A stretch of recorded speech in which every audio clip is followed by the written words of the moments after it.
You're watching The Legal Breakdown. So Glenn, we've got some breaking news, and it's not exactly great news, this time in Georgia. So the Georgia Court of Appeals has agreed to review Judge McAfee's ruling that Fani Willis should not be disqualified from the case. So now they're reviewing that. Does this mean that the Georgia trial is off the table before the November election happens? It doesn't mean it's off the table, Brian, but I think the prospects of getting this one tried before the November election are growing a little bit dimmer. So this is a really unusual procedural posture because we all saw that evidentiary hearing play out. It was something of a circus where Donald Trump and company were attacking the prosecutor, District Attorney Fani Willis, for having a relationship with one of her teammates. It was litigated in the full light of day, and Judge McAfee denied Donald Trump and his co-conspirators' attempts to have her kicked off the RICO prosecution that she, D.A. Willis, brought against Trump and company.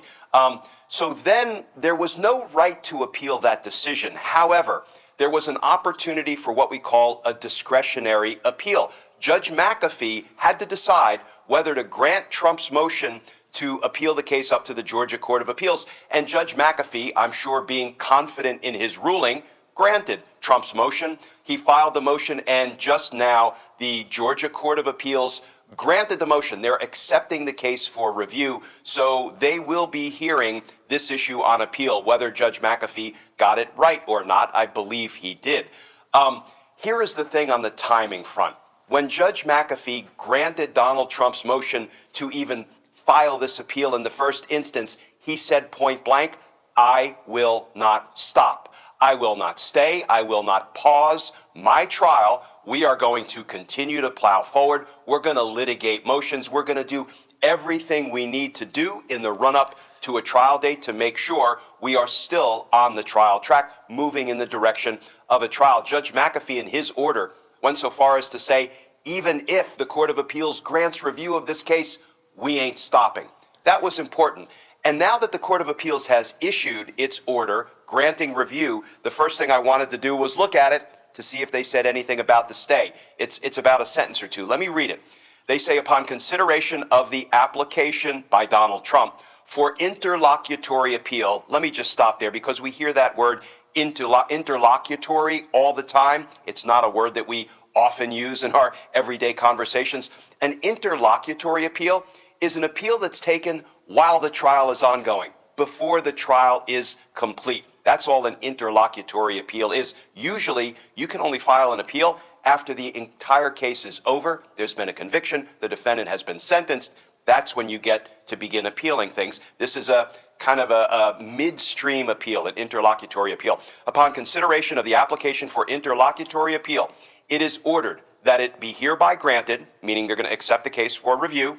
The appellant, Donald Trump, may file a notice of appeal within 10 days of the date of this order, and the clerk of the Superior Court is directed to include a copy of this order in the record transmitted to the Court of Appeals, period. What that means, Brian, is thus far, the appeals court has not sort of overruled Judge McAfee's decision that the trial case will continue. They will keep litigating motions. They will keep heading in the direction of a trial date that thus far has not been set.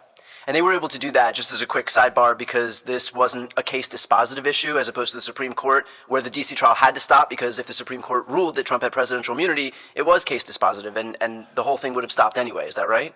Grasshopper, you have learned the law well. I don't think I need to add to that. That was perfectly put.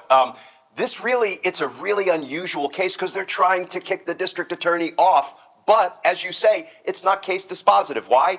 Because another lead prosecutor would be appointed and presumably would pick up exactly where Fani Willis left off. So no, it's not a case-ending issue.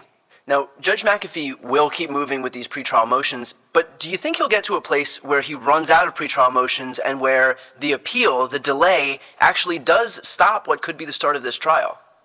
Great question. I think the answer is probably no, because we still have 15 RICO defendants pending trial. So the prospect of running out of pretrial issues and motions, unlikely, because these folks will be filing motion after motion after motion, even if they're not meritorious motions, perhaps only to delay matters, right? And as of right now, as I mentioned, we don't have a trial date. The last thing we heard about a trial date was months ago when District Attorney Willis offered to Judge McAfee, I believe, August 2nd, urging him to set at least the first trial date for some as of yet undefined batch of defendants, whether it's 2, 3, 4, 6, unlikely to be all 15. I mean, that is a big, unwieldy trial. But it has been radio silence on when the first trial date will be set. And there is a chance that this issue that the appeals court has now accepted for review gets resolved in the next couple of months, and really any trial date that would have been set otherwise, let's say September, for example, might end up being completely unaffected, at least on the timing front.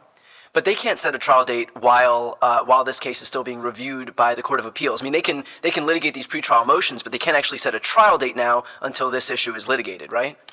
You know, I'm not so sure. I actually think Judge McAfee could set a tentative trial date and say, listen, because it's not case dispositive, either District Attorney Willis will head up this prosecution or somebody else will be appointed to head up this prosecution. But Brian, the team, the prosecution team, the batch of prosecutors who have been working this case all along would probably remain intact anyway. So the judge could set what we often call a provisional trial date. So that means assuming all of the legal issues have been cleared up by the Court of Appeals, we can just go ahead and, convert that provisional trial date into a firm trial date. And just a quick note for those watching right now, if you want to keep up with the coverage that Glenn and I are doing, not only of this trial, but the ongoing Manhattan trial, please make sure to subscribe to both of our channels. Glenn, this issue of Fani Willis having an affair was not only adjudicated, but Judge McAfee had even taken extra steps to ensure that it was airtight. Like Nathan Wade, who she had an affair with, is off the case. So why would the Georgia Court of Appeals actually agree to hear this? The only reason I think they took it up on appeal is because even in isolation, setting aside the high-profile nature of the lead defendant, Donald Trump, and frankly, many of the other defendants like Rudy Giuliani, former chief of staff to the president Mark Meadows, corrupt high DOJ official Jeffrey Clark, and others, it's not surprising that the Court of Appeals would want to kind of put its stamp of approval or disapproval if they disagree with the way Judge McAfee resolved it, kind of put their stamp of approval on what is unusual litigation in the first instance. And then the remedy that Judge McAfee put in place, as you just noted, it was an either or. Either D.A. Willis can remove herself from the case, she was one half of this ill-advised relationship, or Nathan Wade, the other half of the relationship, can remove himself from the case. And Nathan Wade, almost immediately after Judge McAfee handed down his ruling, he quit the team. He said, I'm out. I don't want to interfere.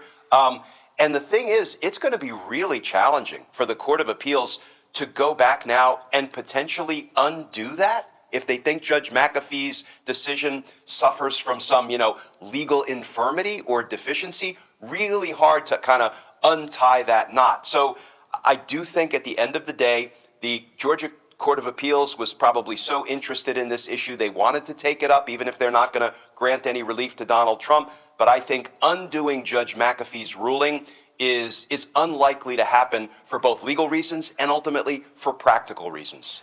We haven't seen any movement in this trial, which you alluded to before. Why do you presume that is? Because in the other cases, they're at least trying to go to trial. I mean, Manhattan is on trial right now. D.C. is just waiting on the Supreme Court, who, is in the pocket of Donald Trump. Florida, it would go to trial, but is being purposefully caught and killed by Judge Cannon. So why isn't there any forward movement? Is it just by virtue of the sheer number of defendants in this case?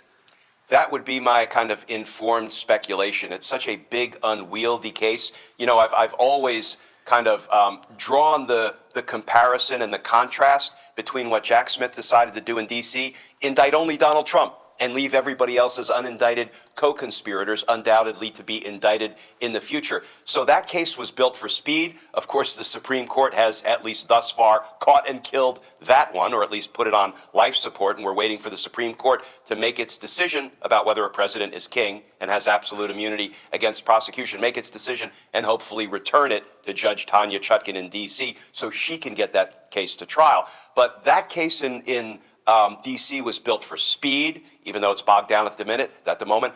But the case in Georgia was built as a comprehensive vehicle to hold accountable all folks who committed crimes in violation of Georgia state law. And Fani Willis indicted 19 criminal associates, co-conspirators, co-defendants. So two very different approaches. They both, have reasons to recommend them. But I have to believe it's the sheer number, the sheer volume, including the number of motions that are still being litigated, that has bogged the case down in part and led Judge McAfee to thus far not even set a first trial date for perhaps a group of, 2, 3, 4, or 5 of the co-defendants. That I am surprised about. I think in the coming weeks, though, fingers crossed, we may be in a position to have at least one initial RICO trial date set down in Georgia. Glenn, I'm gonna channel the frustration of some of our viewers here and ask, how do you retain trust in a system when day after day we are seeing how broken, how overtly partisan it is? Because there's really no reason for the Georgia Court of Appeals to take this issue up. I mean, it was adjudicated to within an inch of its life by Judge McAfee, just like there was really no reason for the Supreme Court to take up the issue of presidential immunity and whether or not Donald Trump is a king, and yet they both did. And I'm tired of the courts being treated as these righteous institutions that are above the fray of politics, when honestly so many of these judges are just Jim Jordans in robes. It's hard to retain confidence in a system that I worked inside of for 3 decades. I try to look for the silver lining. I try to kind of pull back and take that 30,000-foot overview of what's going on. But I'm not going to lie, it is hard to continue to have trust and confidence in the legitimacy, if not of the system overall, of particular judges, because, like a Judge Cannon down in Florida really does seem determined to prevent what is an enormously consequential case from going to trial. A former president is charged with illegally hoarding classified documents, obstructing justice when the federal government sought the return of those documents, and violating our nation's espionage laws to the extreme national security risk of we the people and our country. And look at what Judge Cannon is doing with that case. It is hard to maintain trust and faith and confidence in the system. Here's what I'll say. One of my favorite sayings is Martin Luther King Jr.'s, "The arc of the moral universe is long, but it bends toward justice." And I believe that to my core. And I think when you pull back from the day-to-day frustration, you do see that arc of the moral universe bending toward justice.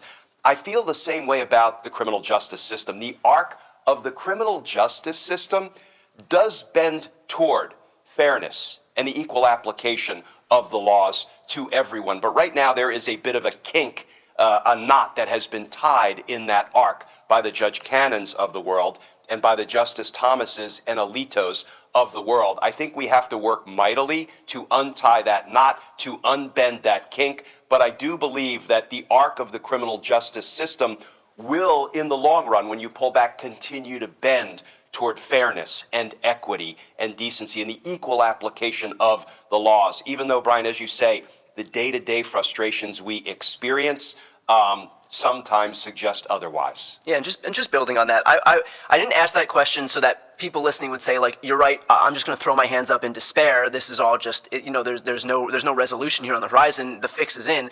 It is to remind people that we can't rely on the courts to save us. And this is an issue that Glenn and I have spoken about, numerous times. But we know that there are issues with the courts. We know that there are issues with these judges, and there will be. And so once we become accustomed to that and we recognize that, then we can move past that and recognize that it's us who's going to save us. So that means it's us who has to turn out ourselves, our friends, our family, our circles of people to go and vote in November. We cannot put all of our eggs in the basket that is these judges and these courts. So, I think that the important thing here is to recognize that and to kind of measure expectations moving forward and move forward with kind of a sense of what we need to do heading into November.